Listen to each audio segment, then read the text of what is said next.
Sesaat lagi kita akan mengikuti opening seremoni perlombaan dalam rangka memperingati Pesta Pelindung Paroki Santa Gema Galgani Ketapang.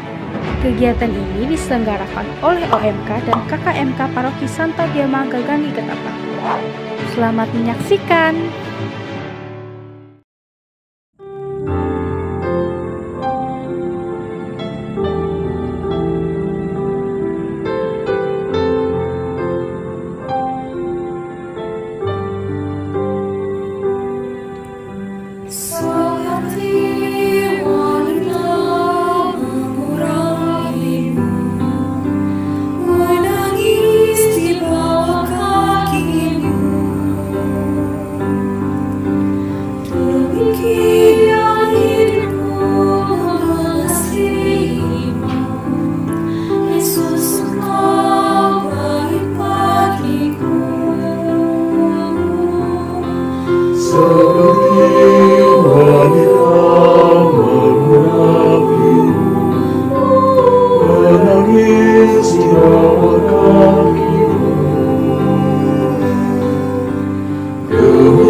Halo Sobat OMK dimanapun kalian berada, khususnya di Paroki Santa Gema Galgani Ketapang. Gak kerasa nih, ternyata udah 1 bulan lebih para panitia mempersiapkan kegiatan untuk memperingati Pesta Pelindung Paroki Santa Gema Galgani Ketapang. Dan pada akhirnya di hari yang membahagiakan ini, saya selaku Ketua Panitia ingin memberikan apresiasi sebesar-besarnya kepada Panitia Pesta Pelindung Paroki Santa Gema Galgani Ketapang karena telah mengemas acara ini dengan sangat baik. Tidak lupa juga kami dari panitia ingin mengucapkan terima kasih kepada Bang Kalbar dan para donatur yang tidak bisa saya sebutkan satu persatu, serta seluruh umat di Paroki Santa Gema Galgani Ketapang yang turut mendukung acara ini baik berupa real maupun moral sehingga acara ini dapat berjalan dengan lancar sampai sekarang. Oh iya sobat, sedikit flashback aja nih. Awalnya kegiatan ini kami rencanakan dengan sistem offline atau secara langsung di area Gereja Santa Gema Galgani Ketapang. Akan tetapi dengan berbagai pertimbangan yang telah dipikirkan oleh para panitia, kami sepakat untuk melaksanakannya secara virtual, mengingat kasus COVID-19 lagi hype banget nih di Kabupaten Ketapang. Nah, walaupun secara virtual, umat di paroki masih bisa menikmati perlombaan ini kok. Karena video perlombaan akan ditayangkan di channel YouTube ini setiap Sabtu dan Minggu sesuai dengan jadwal yang telah ditetapkan oleh panitia. Oh iya, di video-video sebelumnya udah dimention beberapa kali kan soal cabang perlombaan. Pasti udah pada tahu dong cabang perlombaannya ada apa aja. Yaps, bener banget. Ada lomba lektor, mazmur, bercerita kisah Santa Gema, dan kuartet mini choir. Pada penasaran kan video perlombaannya seperti apa? Stay tune di channel YouTube ini ya, dan jangan lupa subscribe dan like setiap videonya. Akhir kata, selamat mengikuti perlombaan bagi para peserta. Yakin dan percayalah Tuhan Yesus selalu memberkati kita semua. See ya!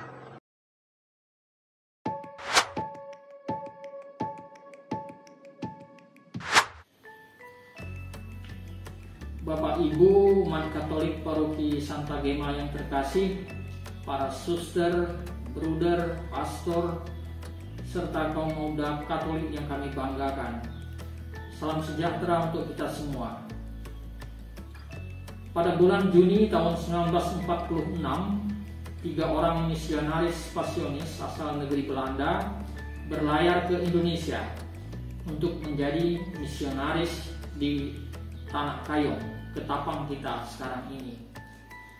Dan di dalam pelayaran mereka itu, pemimpin pasionis Pastor Gabriel CP menulis surat bahwa daerah misi baru di Borneo itu disetujui dengan nama sementara daerah misi Santa Gema.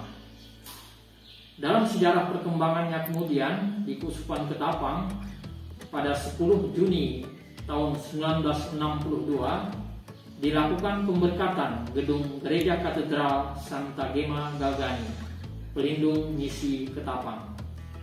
Pesta pelindung Santa Gema ini dirayakan pada 16 Mei setiap tahunnya.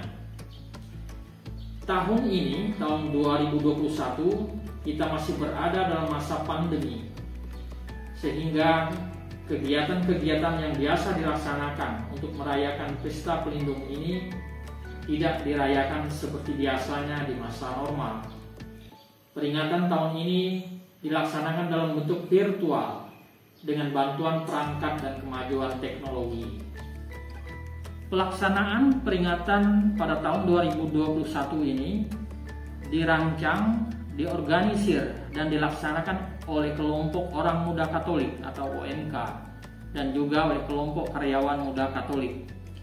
Dalam hal ini, Dewan Pastoral Paroki Santa Gema mengucapkan terima kasih atas inisiatif dan karya kaum muda Katolik kita dalam berpartisipasi melaksanakan kegiatan perayaan Pesta Pelindung Santa Gema ini. Adapun kegiatan-kegiatan yang dilaksanakan seperti lomba lektor, pemazmur, bercerita tentang Santa Gema, serta ada juga lomba kor atau paduan suara mini.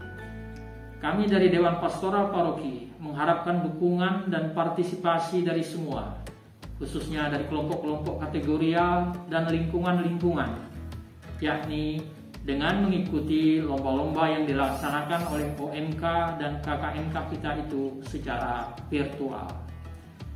Terkait dengan Santa Gema sendiri, ia lahir di Italia pada tahun 1879. Kemudian pada tahun 1903 pada umur yang masih muda, 25 tahun, ia meninggal dunia. Ia dijuluki Putri Kisah Sengsara karena peniruannya terhadap kisah sengsara Yesus. Sesudah kematiannya, di kemudian hari Paus Pius ke-12 menyatakan bahwa Gema dinyatakan kudus pada tanggal 2 Mei 1940. Gelar kudus ini diberikan kepada Gema bukan karena pengalaman rohaninya yang luar biasa, melainkan karena kesucian hidup dan kerendahan hatinya, baik di hadapan sesama maupun di hadapan Tuhan. Semoga teladan hidup suci dan kerendahan hati ini dapat menjadi teladan kita umat beriman sekarang ini dalam rangka kita merayakan Pesta Pelindung Santa Gema. Akhirnya, mewakili pastor paroki dan dewan paroki dan dengan mengucapkan syukur kepada Tuhan, saya secara resmi membuka rangkaian kegiatan perayaan Pesta Pelindung Santa Gema tahun 2021 ini. Demikian, terima kasih, salam sejahtera untuk kita semua.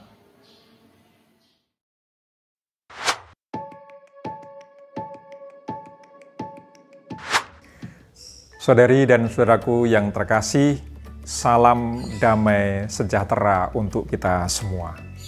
Saya bangga atas inisiatif rekan-rekan muda untuk menyelenggarakan Pesta Santa Gema Galgani, pelindung paroki Katedral Keuskupan Ketapang dengan berbagai acara virtual. Rekan-rekan muda telah mengubah kesulitan dalam masa pandemi ini menjadi kesempatan. Kesempatan untuk merawat iman kita dengan mengenal lebih dalam Santa Gema Galgani. Santa Gema Galgani adalah orang muda yang sejak kecil sangat mencintai Yesus. Gema berasal dari keluarga sederhana, anak kelima dari pasangan Hendrikus Galgani dan Aurelia Landi. Ia lahir tanggal 12 Maret 1878 dan pada usia muda 5 tahun dia sudah hafal doa-doa rutin harian, bahkan mendoakan doa brevir, yaitu doa yang digunakan oleh para imam, biarawan, dan biarawati. Pada saat dia menerima sakramen Krisma, pada saat misa, Gema mendengar suara, "Gema, bolehkah ibumu saya ambil?" Spontan Gema menjawab, "Boleh Tuhan, tapi saya ikut." "Tidak Gema, kamu harus tinggal bersama dengan ayahmu. Dan saya membawa ibumu ke surga, saya akan menuntunmu ke surga." Gema bertambah semakin besar, menjadi gadis yang cantik dan lembut. Banyak pemuda yang menaksirnya. Tetapi dengan lembut dan dengan halus, Gema menjawab, "Saya adalah milik Tuhan, dan cinta saya selamanya hanya untuk Yesus." Gema terus bertumbuh karena di sekitarnya dan keluarganya banyak yang sakit TBC, tapi Gema juga menderita sakit, itu punggungnya sakit dan ginjalnya sakit, bahkan sampai tidak bisa berjalan, terbungkuk-bungkuk, dan hampir tidak bisa makan dan minum. Oleh Suster Yulia Sestini, ia disarankan untuk berdoa mohon kesembuhan dengan perantaraan Santo Gabriel Possenti, seorang biarawan pasionis. Gema menurut, dia berdoa, dan dalam doa dia menerima semacam penampakan. Dia diberi jantung dan salib putih, persis seperti tanda dari kongregasi pasionis. Akhirnya Gema sembuh. Dan dia ingin menjadi seorang suster, tetapi dilarang oleh uskup karena dia masih memakai korset besi dan dia berasal dari keluarga yang terkena TBC. Pada tanggal 8 Juni 1899, Gema menerima stigmata, yaitu karunia untuk merasakan luka-luka Yesus. Tangan dan kaki serta kepalanya mengeluarkan darah seperti Yesus ketika memanggul salib ke Golgota. Kemudian pada hari Jumat Agung pagi, ia meminta kepada bibinya untuk tidak meninggalkan dia seorang diri karena dia akan disalibkan bersama dengan Yesus. Maka pada Sabtu Suci paginya, Santa Gema mengalami suatu ekstase atau perasaan yang begitu dalam, merentangkan tangannya seperti Yesus disalib, dan kemudian menerima komuni kudus, lalu menerima sakramen perminyakan. Kemudian Santa Gema memegang salib Yesus dan berkata, "Yesus, aku sudah tidak kuat. Kalau ini menjadi kehendak-Mu, saya ikut." Lalu dia memandang gambar Bunda Maria di dinding kamarnya dan mengatakan, "Bunda, Ibuku, kepadamu saya serahkan jiwa ini. Katakanlah kepada Yesus agar mengasihani saya." Kemudian secara perlahan Santa Gema menutup mata dan meninggal. Itu terjadi tanggal 11 April 1903, dan pada tanggal 2 Mei 1940, Paus Pius ke-12 menyatakan Gema sebagai seorang santa, orang suci. Rekan-rekan muda dan saudari-saudaraku yang terkasih, hidup Santa Gema memang sangat singkat, 25 tahun hidup di dunia ini. Tetapi kehidupannya memancarkan cinta yang sejati kepada Yesus. Mari kita memohon kepada Yesus agar kita pun dapat mencintai Yesus seperti Santa Gema. Yesus juga sudah mencintai kita secara total dengan mati di kayu salib. Semoga teladan hidupnya Santa Gema menjadikan kita sebagai putra-putri sengsara Kristus dan menjadi milik Kristus untuk selamanya. Saudari dan saudaraku yang terkasih, dengan menyebut Santa Gema Galgani, doakanlah kami. Saya menyatakan bahwa perayaan Pesta Pelindung Paroki Katedral dimulai. Tuhan memberkati. Dalam nama Bapa dan Putra dan Roh Kudus. Amin. Terima kasih karena telah mengikuti rangkaian opening seremoni perlombaan dalam rangka memperingati Pesta Pelindung Paroki Santa Gema Galgani Ketapang. Jangan lupa video perlombaan akan ditayangkan di channel YouTube OMK Katedral Ketapang pada tanggal 29 sampai 30 Mei untuk lomba lektor dan mazmur, serta 5 sampai 6 Juni untuk lomba bercerita kisah Santa Gema Galgani dan kuartet mini choir. Sampai jumpa di video selanjutnya.